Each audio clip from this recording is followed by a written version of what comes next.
بسم اللہ الرحمن الرحیم۔ السلام علیکم ورحمۃ اللہ وبرکاتہ۔ ڈاکٹر حکیم ظفر علی عباسی آپ کی خدمت میں حاضر ہے۔ آج ہم جس موضوع پہ بات کرنے جا رہے ہیں وہ ہے چکر آنا، سر چکرانا۔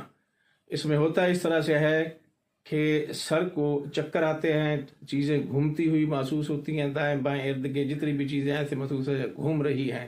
بسا اوقات دماغ بھی گھومتا ہوا محسوس ہوتا ہے۔ بندہ کھڑا ہو تو فوری طور پہ بیٹھ جاتا ہے، بیٹھتے ہوئے اگر چکر آئے تو وہ لیٹ جاتا ہے یا بعض اوقات گر بھی جاتا ہے۔ آنکھوں کے آگے اندھیرا چھا جاتا ہے اور اس کو ایک گھبراہٹ اور بے چینی سی ہوتی ہے، دل کی دھڑکن بعض اوقات تیز بھی ہو جاتی ہے۔ چکر کیوں آتے ہیں، اس کی ماہیت کیا ہے، قانون مفرد اعضاء کی روشنی میں اس کو ہم بیان کریں گے۔ قانون مفرد اعضاء کی روشنی میں چکر جو ہیں وہ دو تحریکوں میں آتے ہیں، یا عضلاتی تحریک میں آئیں گے یا غدی تحریک میں آئیں گے۔ عضلاتی تحریک آپ لوگ جانتے ہوں گے کہ عضلاتی تحریک کے اندر خشکی کا دریا بڑھ جاتے ہیں۔ کیوں بڑھتے ہیں کہ ایسا شخص جو ہے وہ مرغن غذائیں زیادہ کھاتا ہے، تیز مرچ مسالے والی چیزیں کھاتا ہے، چٹ پٹی چیزیں کھاتا ہے زیادہ تر، اور کراری چیزیں زیادہ کھاتا ہے، جیسے تکے، کباب، مرغ روسٹ، شوارما، برگر، پیزا، دہی بھلے، گول گپے اور اس طرح کی چیزیں زیادہ کھانے سے کیا ہوتا ہے، معدے کے اندر تعفن پیدا ہو جاتا ہے۔ معدے کے اندر جو ہے وہ جو ہے ایک سڑان سی پیدا ہو جاتی ہے۔ جیسے آپ نے دیکھا ہوگا کہ آٹا کھٹا ہو جائے تو پھول جاتا ہے، تو ایسے معدے کے اندر ایک پھلاؤ سا پیدا ہو جاتا ہے، اور شریانوں پہ پھر دباؤ بڑھتا ہے، شریانیں سکڑتی ہیں، بلڈ پریشر ہائی ہوتا ہے اور اس طرح سے چکر آنا شروع ہو جاتے ہیں۔ دوسری اس کی وجہ غدی تحریک ہے، یعنی کوئی چیز آدمی گرم چیزیں زیادہ استعمال کرتا ہے، جیسے مرغی کا استعمال زیادہ کیا، اور اس طرح گرم چیزیں جو ہیں، گرم غذائیں جو ہیں وہ زیادہ استعمال کرنے سے گرمی بڑھ جاتی ہے، سفراب بڑھ جاتا ہے، اس سے بھی چکر آنا شروع ہو جاتے ہیں۔ جب جگر کے اندر تحریک ہوتی ہے تو عضلات کے اندر تحلیل اور اعصاب میں تسکین واقع ہو جاتی ہے۔ غدی تحریک میں دماغ اور اعصاب میں تسکین ہوتی ہے، اس کی طرف خون کا دوران بالکل نہیں ہوتا، دماغ کو خون پورا نہیں مل رہا ہوتا، اس لیے جو ہے وہ چکر آنا شروع ہو جاتے ہیں۔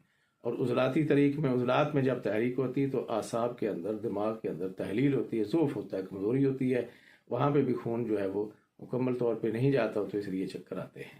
یہ ہے اس کی ماہیت، اور سبب میں نے آپ کو بتا دیا کہ غدی تحریک میں گرم چیزیں زیادہ کھائی جاتی ہیں اور عضلاتی تحریک کے اندر خشک چیزیں زیادہ کھائی جاتی ہیں۔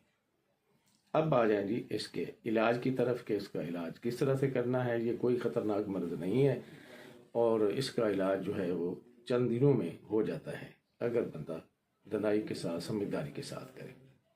عضلاتی تحریک ہے، خشکی بڑھ گئی ہے تو تمام خشک غذائیں، تکے، کباب اور تلی چیزیں، کھٹی چیزیں، کراری چیزیں بند کر دیں، اور ناشتے کے اندر کیا لینا ہے جی، کھجور اور بادام کھا کر نیم گرم دودھ پئیں۔ دوپہر میں کدو، ٹینڈا، توری، پیٹھا، گاجر، مولی، شلٹے میں بکرے کا گوشت اور دیسی مرغی ڈال کے دیسی گھی میں بنا کے یہ سالن کھائیں۔ شام کو بھوک لگے یہی غذائیں کھا لیں، یا پھل کھا لیں، خوبانی ہے، آم ہے، کھجور ہے، چلغوزہ ہے، اخروٹ ہے۔ 2 چٹکی دیسی اجوائن، 2 چٹکی پودینہ، 1 گلاس پانی میں ابالیں، شہد سے میٹھا کر کے یہ قہوہ پلائیں۔ جب ایسے آدمی کو چکر آ رہے ہوں، عضلاتی تحریک کی وجہ سے، خشکی کی وجہ سے، اعصاب کے اندر تحلیل کی وجہ سے جب چکر آ رہے ہوں، تو یہ قہوہ دینے سے فوری طور پہ چکر جو ہے وہ ٹھیک ہو جاتے ہیں۔ مستقل علاج کے لیے پرہیز اور غذا جیسے قہوہ بتایا یہ جاری رکھیں تو انشاءاللہ العزیز چکروں سے مکمل نجات حاصل ہو جاتی ہے۔ بڑا ہوا بلڈ پریشر بھی کم ہو جاتا ہے اور معدے کا تعفن بھی ختم ہو جاتا ہے۔ اگر غدی تحریک میں چکر آ رہے ہوں گرمی کی وجہ سے، گرم چیزیں زیادہ کھانے کی وجہ سے، اور اعصاب اور دماغ کے اندر تسکین واقع ہو گئی ہو، دماغ ٹھنڈا ہو گیا ہو بالکل، تو یہاں پہ آپ نے دماغ کو طاقت دینے والی، دماغ و اعصاب کو تحریک دینے والی غذا دینی ہے۔ گرم چیزیں تمام بند کر دیں گے۔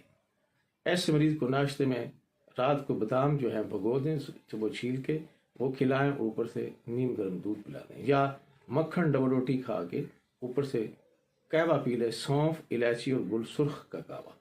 اس کی تفصیل آگے میں بتاتا ہوں کہ یہ کتنی چیزیں لینی ہیں۔ اسی طرح سابودانے کی کھیر لے سکتا ہے، جو کا دلیا لے سکتا ہے۔ دوپہر میں بھوک شدید لگنے پر کدو، ٹنڈا، توری، پیٹھا، گاجر، مولی، شلجم، اس میں سے کوئی ایک سبزی پکائے، دیسی گھی میں ہلدی، ادرک، لہسن، پیاز، زیرہ، نمک، کالی مرچ، سفید دھنیا بھی ڈالے، یہ سالن کھائے گا۔ شام کو بھوک لگے انہی غذاؤں میں سے پھر کھا لے، یا پھل کھا لے، میٹھا کیلا، میٹھا امرود، میٹھی خوبانی، میٹھے انگور، یہ تمام میٹھے پھل لے سکتا ہے۔ کیلے کی، سیب کی ملک شیک بھی لے سکتا ہے۔ شربت بزوری، شربت سندل، شربت نیلوفر بھی لے سکتا ہے۔ اب آ جائیں کہ دوائی ہم قہوے سے زیادہ علاج کرتے ہیں۔ 2 گرام یا 3 گرام سونف لے لیں، 5-6 چھوٹی الائچیاں لے لیں، 3 گرام گل سرخ ایرانی یہ لے لیں، اور اس کو 1 گلاس پانی میں ابالیں، شکر گڑ اس میں ڈال لیں، چینی بھی ڈال سکتے ہیں۔ یہ قہوہ دن میں 3-4 بار پینے سے چکروں کا مکمل طور پہ آرام آ جاتا ہے۔ اگر آپ کو ہماری ویڈیو یہ اچھی لگے، اس کو لائک کریں، ہمارے چینل کو سبسکرائب کریں اور آگے شیئر کریں، تاکہ لوگوں تک یہ مفید معلومات پہنچے اور ڈاکٹروں کے، اسپتالوں کے چکروں سے لوگ بچ جائیں، اور یہ جو چکر ان کو آ رہے ہیں ان سے بھی وہ نجات حاصل کر سکیں۔ اجازت چاہوں گا۔ السلام علیکم ورحمۃ اللہ وبرکاتہ۔